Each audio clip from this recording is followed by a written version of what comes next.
Olá, tudo bem com você? Seja muito bem-vindo, muito bem-vinda aqui à nossa palestra do segundo EnGMatCon. Essa aqui é a palestra de moldagem por injeção de polímeros e também compostos de matrizes poliméricas. Eu sou o engenheiro Alan Rodrigues e vou guiar vocês aí por esse mundo que eu acho tão fantástico. Já estou há tanto tempo trabalhando nele, né? E tenho até um carinho especial por essa área. Espero que eu consiga, despertar também essa vontade de vocês de conhecerem mais a respeito desse processo tão importante na indústria atualmente. Então eu vou começar aqui me apresentando. Como eu disse, sou engenheiro, engenheiro mecânico mais especificamente, e também tenho mestrado em engenharia mecânica na área de materiais. Eu trabalhei com compostos de matriz polimérica, com poliamida 66 com fibra de vidro. E tanto a graduação quanto o mestrado eu fiz pela UEM, na Universidade Estadual de Maringá. Para quem não conhece, ela é a 25ª do Brasil em publicação de artigos científicos, que é relevante, no cenário nacional. E ainda é uma questão de bastante relevância, na minha opinião, é que ela é a segunda maior do mundo em proporção de mulheres pesquisadoras. Então, mais da metade dos artigos publicados na UEM, das pesquisadoras que publicam artigo científico, são mulheres. Então, isso é muito legal e é um ponto interessante para a representatividade das mulheres dentro da pesquisa. Eu já estou mais de 8 anos na indústria, há mais de 6 já trabalhando tanto com um projeto de peças, produtos plásticos e também ferramentas, moldes de injeção, por exemplo. E até hoje foram mais de 600 ferramentas que eu já projetei. E meu objetivo é fortalecer a indústria nacional, tanto com meus projetos feitos aqui, fabricados aqui, mas também distribuindo conhecimento para as pessoas que querem conhecer mais sobre essa área, que é tão importante em vários setores da indústria hoje, tá? Então, o conteúdo dessa palestra aqui, que eu vou passar para vocês, a gente vai ver primeiro o processo de moldagem por injeção, depois conhecer a matéria-prima, que eu já disse, os polímeros, também os compostos, e depois o molde de injeção e o que a gente tem dessas nuances de cada um desses elementos do nosso processo, tá? Então, primeiro, o processo de injeção é basicamente 4 etapas, tá? Etapas básicas. O primeiro é a injeção, o segundo é recalque e resfriamento, depois tem a dosagem e a extração. Então, a gente tem vários tipos de máquinas, tá, que podem fazer esse serviço. Tem máquinas verticais, máquinas horizontais. Aqui é uma máquina vertical, mas no vídeo agora eu vou passar para vocês mostrar o exemplo de uma máquina horizontal, como se dá essa injeção. Então esse aqui é o processo de injeção. A gente tem aqui, vou pegar o laser inclusive para mostrar melhor. A gente tem o canhão da injetora com a rosca aqui, ela é aquecida. Então são 3 estágios de aquecimento que você vai aquecendo o material gradualmente e cria atrito. E esse atrito, com essa rosca aqui, sem fim, envia material aqui para o molde, então injeta, o material toma a forma do molde, aí ele é resfriado e extraído do molde novamente, tá? Esse é um ciclo, é um processo que se repete várias vezes. A gente tem ciclo de 10, 30 segundos, 1 minuto, dependendo da peça, tá? Dependendo também da quantidade de peças que a gente tem ali envolvida e saem em uma cavidade do molde. Eu vou mostrar aqui de novo, tá? Então tem a injeção, aqui está acontecendo a injeção. Então todo o material plástico ele já está aquecido, está fluido, numa temperatura boa, uma pressão envolvida nesse processo e injeta, o material toma forma daquele molde. Então depois aqui do processo de injeção a gente tem o resfriamento. O que a gente vê, essas linhas azuis dentro do molde aqui, são todas refrigerações. Normalmente pode ser óleo hidráulico ou então a própria água que usa para resfriar e manter esse molde a uma temperatura constante, dependendo do material, 60, 40, 80 graus, dependendo de como você quer o processo, também o acabamento. Então tem resfriamento e aqui, interessante é que o molde, a injetora já começa uma nova dosagem para conseguir preparar para outra injeção. Então tem resfriamento, então ejeção da peça e a peça sai já pronta para seguir a linha de produção, seja o acabamento ou então uma montagem posterior. E de novo o processo então, para a gente entender, é um processo bem interessante. Então, como eu disse, cada ciclo desse, de 10 a 30 segundos, normalmente é comum, tá, esses valores de tempo. E a cada ciclo a gente vai ter 4, 8, 2, uma peça, dependendo de como é feito o molde, tá? Então, quais são as vantagens do processo de injeção? Ele é usado em diversas indústrias, uma ampla variedade, em todas as indústrias a gente vê, indústrias de automóveis, indústrias aeronáutica, também para ferramentas, para utensílios domésticos, que é muito comum. Então, nesse processo a gente tem uma alta produtividade, e o que é legal é que é uma mínima variação de medidas e também da qualidade da peça. Então é um processo bem controlado, você consegue ajustar os parâmetros ali da injeção, pressão, temperatura, para se adequar à sua peça final, você ter esse ajuste fino, de acordo com a tolerância que você quer, de acordo com o que o seu cliente precisa. O custo da mão de obra é relativamente baixo. O que é caro nesse processo aqui é o molde, mas o valor por peça acaba baixando, reduzindo bastante o custo por unidade, tá? Principalmente pela alta produtividade que a gente tem aqui. É um processo de fácil automatização, como eu coloquei na foto do lado aqui, você pode ter um braço robótico para retirar essa peça de lá, dar um acabamento na peça, ou então a peça simplesmente cai da injetora e já segue o fluxo de produção ali para um posterior acabamento ou montagem, como eu disse, tá? Ou então embalagem já, se a peça já sair pronta. Como eu disse, as peças vão requerer nenhum ou quase nenhum acabamento, tá? Elas saem já com uma cor que você quer, podem sair com a textura de couro, uma textura um pouco mais áspera, uma textura lisa, a peça pode ser translúcida. Isso o projetista que vai projetar a peça vai definir, tá? Então é interessante também que as peças não precisam ter roscas em plásticos, elas podem ser moldadas com insertos metálicos. Como eu coloquei aqui, a gente tem esse inserto metálico aqui em latão, que ele é ancorado dentro do molde ali, colocado dentro do molde e vai ancorado na peça. Então a peça plástica consegue adentrar essas ranhuras aqui da rosca, né, do nosso inserto. Então permitir com que a peça aguente um torque maior, uma força maior, quando você tem esse aperto aí, uma solicitação de aperto aí de um parafuso, tudo bem? Então, passando agora para a matéria-prima. A matéria-prima que a gente usa nesse processo é a matéria-prima granulada, em pellets, como a gente tem aqui do lado, nessa figura, tá? Os polímeros mais usados são os polímeros termoplásticos, então não tem uma reação ali de catalisação, por exemplo, de polimerização dentro do molde. O polímero é apenas aquecido, né? Porque um termoplástico, ele é aquecido, ele vai amolecer, e quando é resfriado ele vai endurecer. Então, esse aquecimento vai deixar esse material, esse polímero, esse plástico, fluido o suficiente para ser injetado, para tomar uma forma que você deseja. Então, quando resfriado ali dentro do molde mesmo, a gente vai ter a forma final dele, a forma definitiva, através desse resfriamento. Então, esse processo também é interessante de lembrar, né? Termoplástico pode ser repetido inúmeras vezes. Você pode reciclar ele, triturar novamente. Claro que você vai perder propriedades, vai chegar a um ponto que você vai degradar o material de tanto fazer esses ciclos, né? Mas isso vai variar de caso para caso e para que tipo de indústria você está focando aí a sua matéria-prima. Para injeção, a gente pode usar também compostos de matriz polimérica, ou então, como é conhecido na indústria, como polímero reforçado. Então, só uma visão rápida, na verdade, um compósito é um material que é composto, né, por duas fases.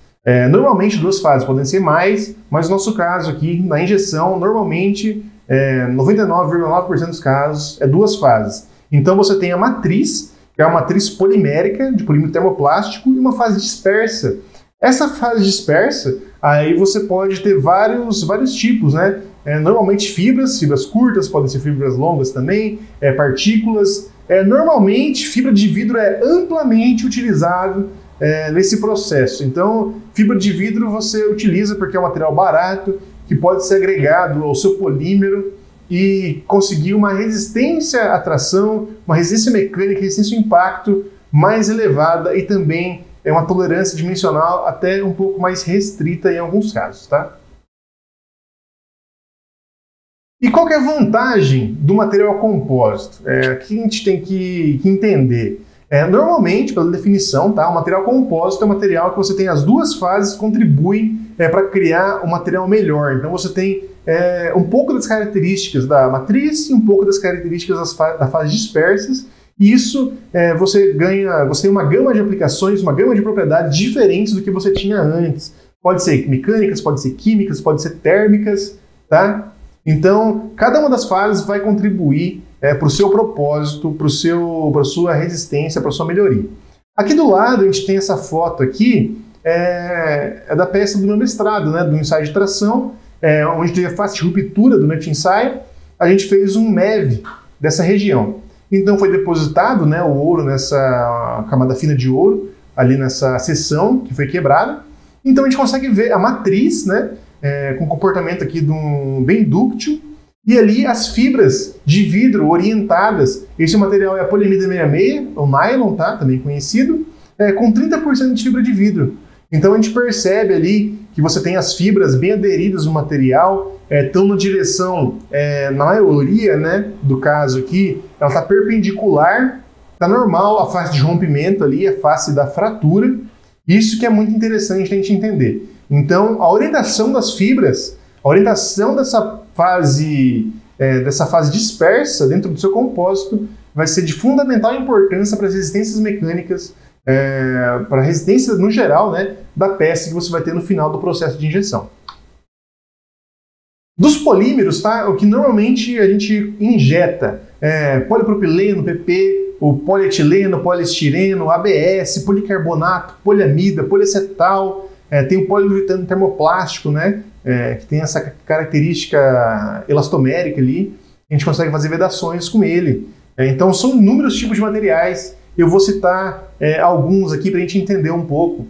Esse aqui, o primeiro, é o coletor de emissão de carros, de automóveis, né, que antes eram feitos ali de ferro fundido, depois usinado, Zamac, alumínio, e hoje em dia muitos carros têm esse coletor em poliamida, poliamida 6, poliamida 66 e também poliamida 66 com fibra de vidro, é possível a gente usar, tá? Esse compósito, esse polímero reforçado. Isso é bem legal, deixa o carro mais leve, reduz o custo das peças. Inclusive aqui a gente tem um inserto metálico, como eu comentei, né? Que pode ser usado. A gente tem aqui os insertos metálicos. Aqui no meio, policarbonato, que é um material muito resistente, principalmente ao impacto. Ele, por ser praticamente amorfo, a gente percebe que ele transmite muito bem, né? Você passa muito bem a luz de um lado para o outro, e isso faz com que ele seja muito usado para óculos de segurança, para lentes de faróis de carros. Então isso é muito interessante porque você deixa o vidro um pouco de lado para poder usar um polímero que pode ser moldado por injeção para fazer esse tipo de serviço. Aqui no terceiro caso, a gente tem algumas vedações que elas podem ser injetadas em poliuretano termoplástico. Então você tem um molde, né, de injeção, ali como a gente está comentando, né, e você injeta esse material elastomérico na forma que você quiser, não necessariamente só redondo, só numa forma redentor, mas você pode ter uma geometria bem complexa ali dessa sua vedação. Isso auxilia demais nesse processo, porque você consegue, né, uma das vantagens da injeção é você ter geometrias complexas ali e conseguir ter peças, fabricar peças desse tipo em curto prazo de tempo, ciclos muito, muito rápidos. Então, para os compostos agora, os materiais que a gente costuma usar, tá? Como eu disse, a fibra de vidro é muito usado, então a gente tem poliamida, ABS, o poliacetal, o PP, todos com fibra de vidro, é capaz de a gente encontrar no mercado. Interessante também citar que aqui no Brasil tem muitas pesquisas da utilização do PE, do polietileno, principalmente reciclado, junto com fibras naturais. Então, fibras de sisal, fibras de coco, fibras de palmeira.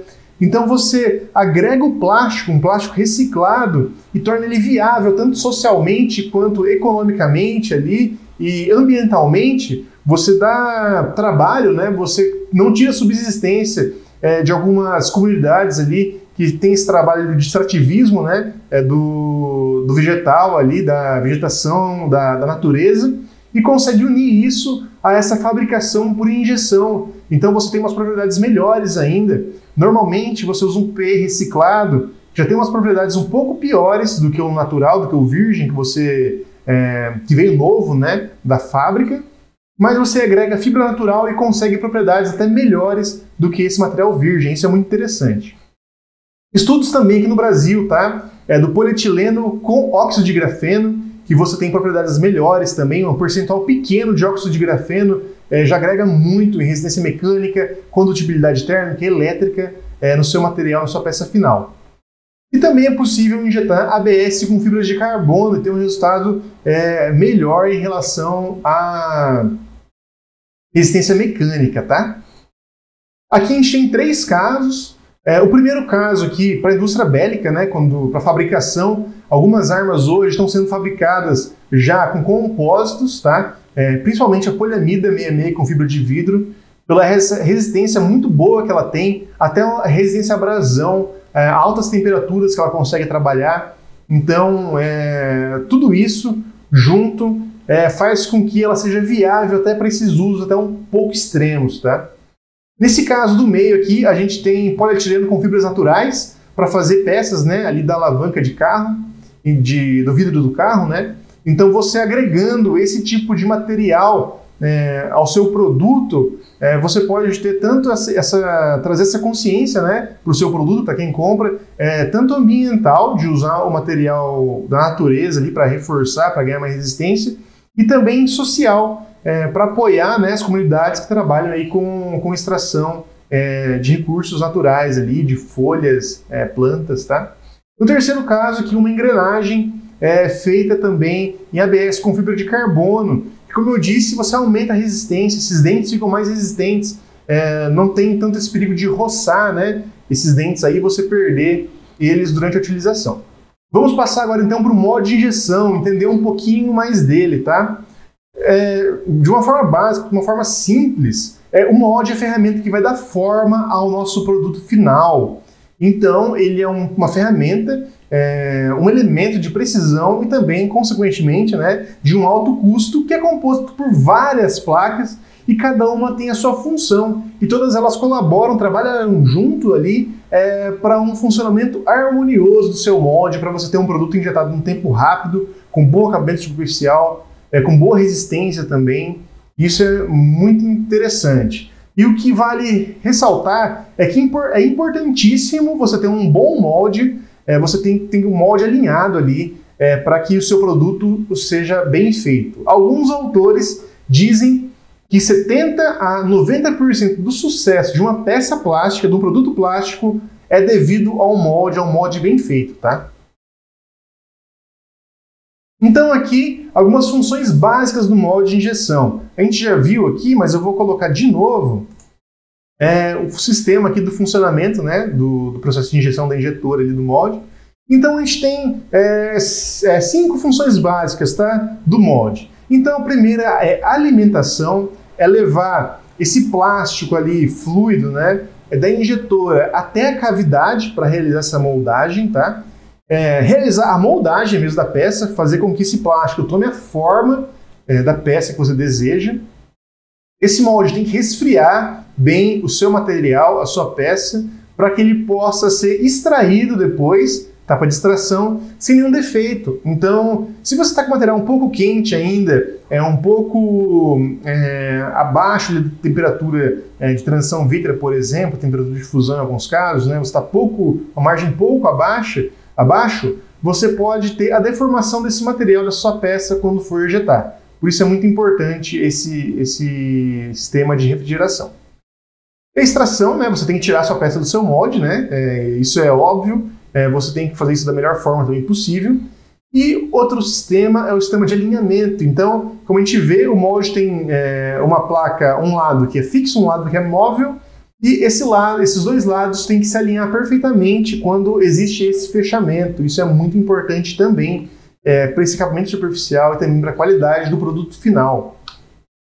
Então aqui eu quero trazer um exemplo para vocês sobre a importância, né, do molde realmente no sucesso do produto final. Então aqui eu vou trabalhar só com a mudança do posicionamento do ponto de injeção e um corpo de prova de ensaio de tração, que muitos de vocês que trabalham já com resistência mecânica fazem ensaios mecânicos, principalmente de tração, né, para materiais, devem conhecer. Então é o corpo de prova da ASTM D638, o tipo 5, tá? Bastante usado para polímeros. Então eu vou fazer aqui um estudo de preenchimento, tá? De uma análise de fluxo ali. O material que eu vou usar é uma poliamida 66 com 30% de fibra de vidro. Mais especificamente, tá? Eu vou usar o material Zytel, da Dupont, é o 70G30H, para quem quiser conhecer mais depois. E eu vou utilizar aqui os parâmetros de injeção recomendados no datasheet do fabricante, tá? Então aqui a gente tem dois casos. A injeção longitudinal, tá? Aqui em cima, primeiro, que o material vai fluir em sentido paralelo aí ao comprimento da peça. Também vai ser o sentido que a peça vai ser solicitada no ensaio de tração. Isso é importante de a gente levar em consideração, né? Então você tem essa peça, ela é puxada, tracionada nesse sentido, no sentido do comprimento dela mesma. Então o primeiro longitudinal, como a gente pode ver aqui. O segundo transversal, tem esse ponto lateral ali. Então a gente percebe que a dinâmica do preenchimento é realmente diferente, tá? Esses dois casos. E isso vai ser muito interessante, que a gente vai ter propriedades muito divergentes depois, pelas questões principalmente da fibra que está aí nesse material. Primeiro caso aqui, eu quero analisar linhas de solda com vocês. Então a gente vai ver aqui, a gente vai perceber que no primeiro caso do longitudinal, da injeção longitudinal, a gente tem a formação de linhas de solda aqui apenas do outro lado da sua peça, tá? No lado oposto aqui é o sentido de preenchimento do seu molde, do ponto de injeção, no lado oposto dele. A linha de solda é a união ali de dois fluxos, tá? Em sentidos opostos ou com algum grau de diferença. E essa linha de solda vai formar um ponto de acúmulo de tensão, justamente porque forma um entalhe na superfície do material, e isso reduz demais a resistência mecânica. Em alguns casos, você pode ter, nesse ponto, 90% da resistência mecânica ali da peça normal, né, que seria o esperado, ou então até 10% só da resistência mecânica do que era esperado para a peça na injeção normal. Então aqui está ok, porque a nossa linha de solda está naquele ponto lá, distante, que não vai ser solicitado, ou não vai ser tão solicitado quanto o ponto central aqui da nossa amostra. Aqui no segundo caso, para a injeção longitudinal, ainda tem uma questão diferente. A gente tem essas linhas de solda lá no canto, do lado direito e do lado esquerdo também da peça, e inclusive essa linha de solda bem na região menor, da área de seção transversal menor, onde o material vai estar sendo mais solicitado pelo ensaio de tração. E isso vai criar esse ponto de acúmulo de tensão, como eu disse, e provavelmente vai fazer com que seu molde, com que sua peça, na verdade, vá fraturar, vai chegar ali a fratura prematuramente, muito antes do que você estava imaginando que seria, tá? Segundo caso aqui, extremamente importante para trabalhar com compósitos, é o alinhamento das fibras. Então a gente tem dois casos aqui, né, novamente. Esse aqui, as fibras, quanto mais vermelhas, quanto mais alaranjadas elas estão, mais alinhadas ali com o sentido de tração da peça. Então a gente percebe que ali no meio, no ponto central, onde a peça vai ser mais solicitada, essas fibras estão alinhadas de uma forma, na peça toda de uma forma aleatória, mas com a tendência de estar alinhadas ali paralelamente ao fluxo do material. Então você tem o ponto de injeção contribuindo, né, para essa fluidez ali das fibras, essas fibras alinhadas da forma que deveriam, no sentido de aumentar a resistência à tração da nossa matriz de poliamida 66. Então aqui está um alinhamento legal que vai realmente melhorar as propriedades da peça. Porque aqui no outro caso que a gente tem da injeção transversal, acontece algo diferente. Porque ali no ponto que é mais solicitado, além daquela linha de solda que a gente teve, a gente percebe aqui que as peças não estão tão alinhadas, né? As peças que eu digo são as fibras, né? As fibras de vidro ali. Então a gente não tem um alinhamento muito bem feito nesse ponto central, como a gente pode ver aqui. É um verde, amarelo, pouco laranja, né? Como a gente percebe um pouquinho depois, mas o ponto que é mais solicitado ainda tem falha dessa orientação, e isso vai fazer também com que o seu material suporte menos tensão, limite de escoamento, limite de resistência à tração, vai ter uma menor alongação também, e provavelmente, possivelmente, não esse corpo de prova, tá? Mas o corpo de prova de ensaio, de impacto, por exemplo, você vai perceber uma resistência a impacto menor também na sua peça. Então, lembre-se, tá? É muito importante o ponto de injeção e também a concepção do molde para o sucesso da sua peça. E se você trabalha com ensaio de tração de polímeros, verifique se o seu molde tem esse ponto de injeção aí longitudinal no sentido da peça, porque vai fazer toda a diferença para os seus resultados nas suas pesquisas. Como a gente já pôde entender, como a gente já pôde perceber, né, é que o molde de injeção passa por algumas solicitações severas. Você tem o atrito da matéria-prima na cavidade, que vai variar também da abrasividade da matéria-prima. Você também tem o atrito de elementos ali, esse movimento de mecanismos para abrir e fechar o molde, por exemplo.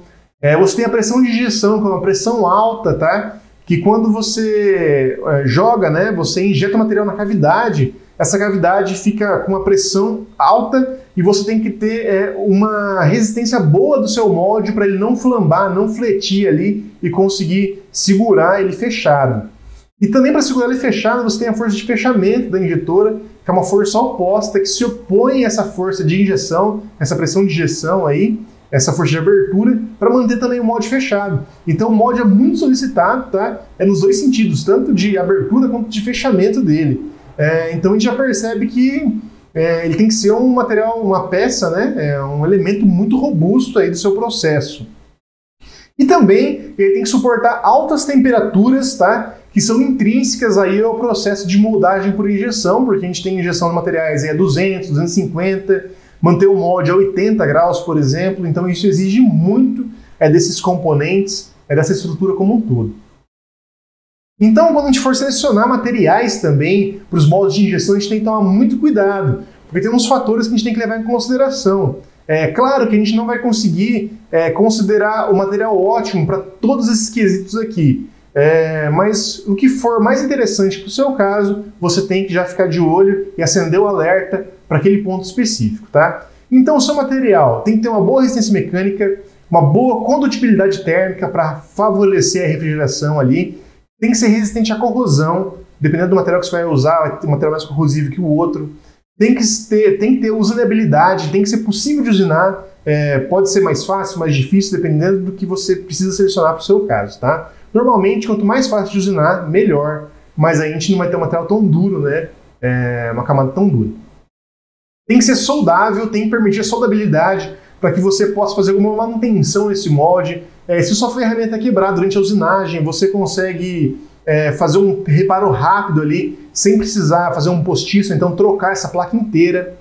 Tem que ser um material que tenha uma polibilidade, que ele seja polível, porque peças que você precisa de um acabamento muito liso, ou então peças translúcidas, como o caso de lente de óculos, né? Então esse molde tem que ser bem polido, tem que ser um espelho praticamente o aço, para que você tenha esse efeito na sua peça final também.